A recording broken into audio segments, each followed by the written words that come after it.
Hello, America. Welcome to another episode of Big Daddy's Kitchen. I'm Big Daddy, here behind the camera with Mom, and Lena over there on the couch. We're one happy American family in the midst of a tremendous quarantine pandemic and economic crisis, political crisis, but mostly we're here to address the culinary crisis. America, you don't know how to cook Italian food. As a general rule, I'm here to help you. And today, I'm making Cousin Johnny's chicken. More on the backstory later. Let's get right into it. Already, we've got our 1 pound of rigatoni. How you say that again, Mama? Diceco. Kind of Italian of mine. Diceco. Okay. Make sure you stir it. Check it regular.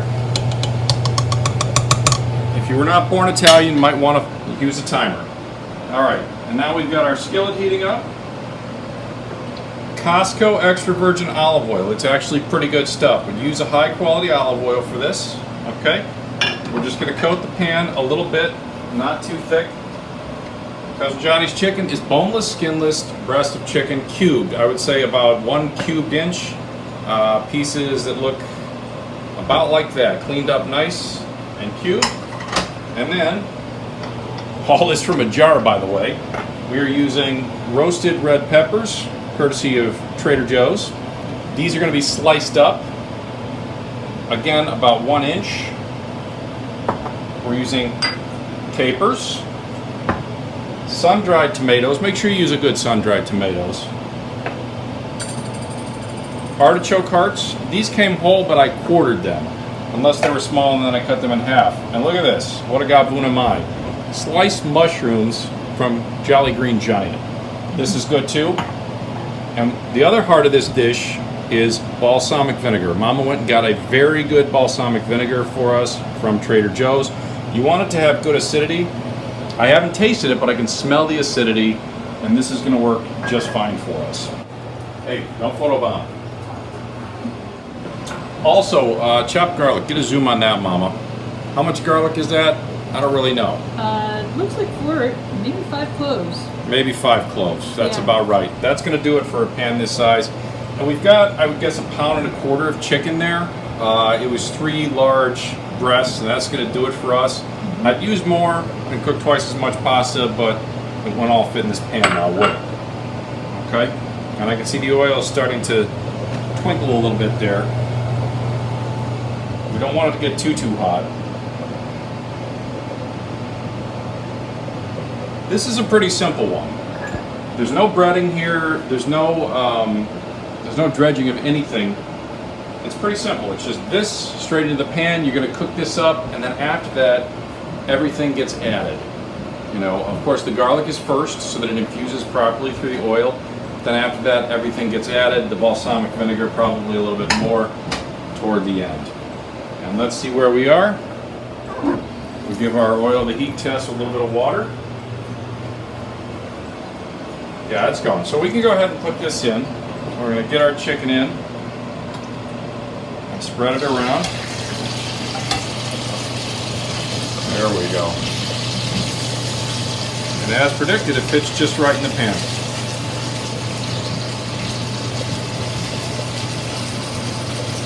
We're going to cook this pretty well on one side. And then we're going to add our garlic. While the chicken is cooking, a little backstory on Cousin Johnny, for whom this chicken is named. My cousin Johnny is one of my favorite cousins, and he is a big corporate hotshot who worked really hard and is very much a self-made man. Among his many talents is cooking. I visited Johnny in New York City while he was one of the top dogs for some big company in 1998, and I stayed with him for a couple days. Most of the time we went out at night, but he said, tonight we're staying in, and he cooked this. I don't know where he got it, but I've been making it ever since, and it's Cousin Johnny's chicken.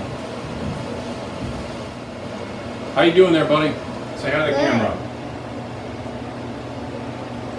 Are you learning how to cook? Probably. Probably. And baking. And bacon. Okay. So, I've been wondering who our target audience is for this, Mama and Lena. Who could be interested in this? Probably tonight. Hey, I'm not talking to you. Don't photobomb. I'm monologuing here. So I've been thinking who our target audience is for this. And it occurs to me that the young college male, or even the young high school male, is the perfect audience for our humble little cooking show here. Because you don't know too much when you're that age, guys. You don't have much to impress the ladies. But if you can cook like this, you got a leg up, okay? You're, say, a junior in college, you've just moved out of the dorms, and you got your ratty little kitchen, and you don't know quite what to do there. Well, you get a bunch of jars full of stuff, quality ingredients, mind you, and you can cook Cousin Johnny's chicken for your date. You will have a leg up. All right. Now we're going to start to flip our chicken a little bit. It's cooking through pretty good. We don't want to cook this forever and make it hard. So now that we're bubbling like that, and that is the water from the chicken mixing with the oil, we want to add a little more oil.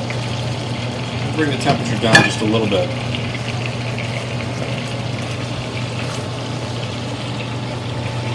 We're pretty close to done with the pasta. I think I'm going to turn the heat off on the pasta and just let it finish cooking out that way. Soup to nuts, I would say, the prep of this meal, 30 minutes until the time it's on your table, if you're efficient at cooking. We're not making any side dishes because we got plenty of vegetables. They're going to go into this, and it's a self-contained meal. I like to get my artichoke hearts already quartered because I'm lazy. But you can get them whole and it still doesn't slow you down too much. The mushrooms, probably if I was 100% Italian, I would go out and get some fresh mushrooms and spend the time cleaning them. And then I would saute them early or separately with the chicken. But we're using sliced mushrooms from a jar, and they're pretty good. It really just adds texture. But I can see how this would be very good with a portobello mushroom. So now we're going to add more oil. Remember, the oil is our sauce here over the pasta. So we keep adding as we go. But we're not deep frying, so we don't want a ton of oil in there in the beginning. Now I'm adding in my garlic, which does not have to be finely chopped, as it would with, say, a piccata or a franchise. A thick chop is not a bad thing because there are many other strong flavors in this, including the sun-dried tomatoes and the balsamic vinegar. So if you leave the garlic a little thick, not a bad thing. It's going to add a nice texture. And we need to bring this heat down a little bit. Don't kill your garlic, Big Daddy. By the way, just in case we risk copyright infringement, in case there's already a Big Daddy's Kitchen, we're Big Daddy's Kitchen number 49, okay? Call off your lawyers. Now, I'm going to drain the sun-dried tomatoes.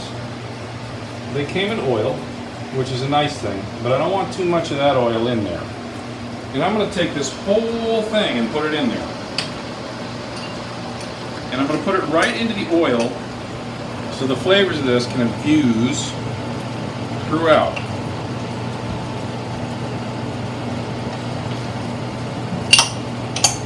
There we go, the whole thing in there. Right in with the oil and the garlic.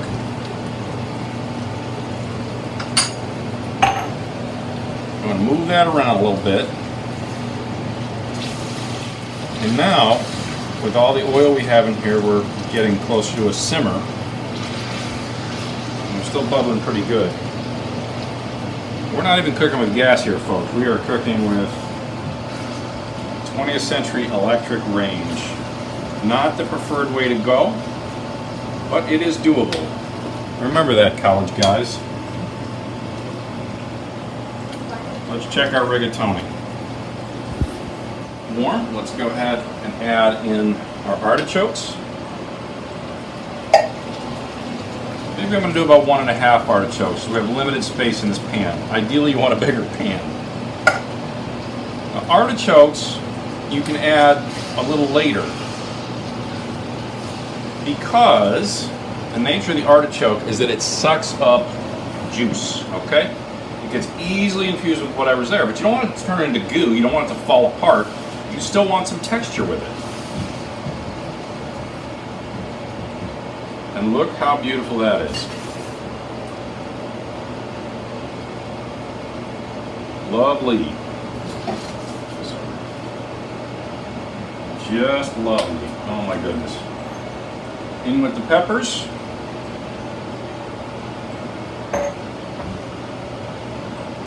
Boy, are we almost out of room here. Getting pretty full. It's getting pretty full. I guess I gotta have a good pan.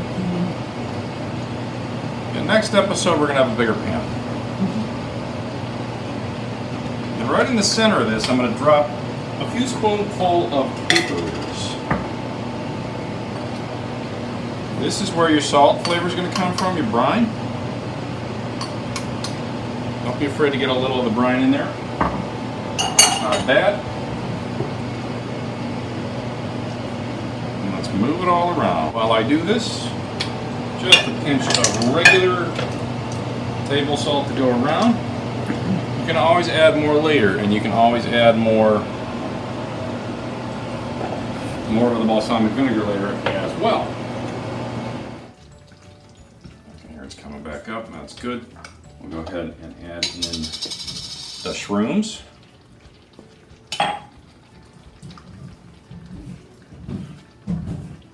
This is not rocket science. If McDonald's wanted to retrofit their place to cook Cousin Johnny's chicken, they could.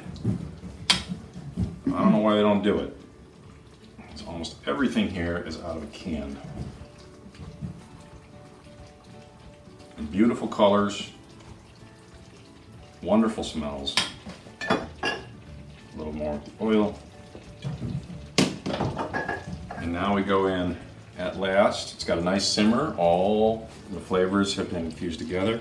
And now we come with the balsamic, and it's going to turn this a nice dark color. We want that to infuse around. Very good. Looks yummy. Now, would you put a cheese on top of this? Yes, you certainly can. What cheese would you recommend? Parmesan or Romano. You like Parmigiano? Parmesan or Romano. Okay. Yep. Yeah, that's all right. Either one.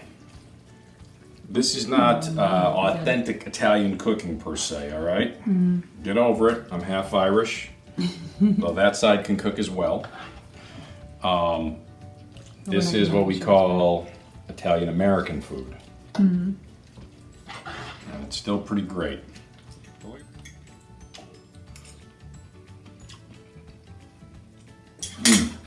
Really good. I'm just going to hit it with a pinch more with the balsamic. Mm-hmm. Move that around a little bit, and this is good to go. Thank you so much, America. This is Big Daddy's Kitchen, and I'll see you next time. And today, I was about to say for a little while, like, subscribe, hit the notification bells, and share.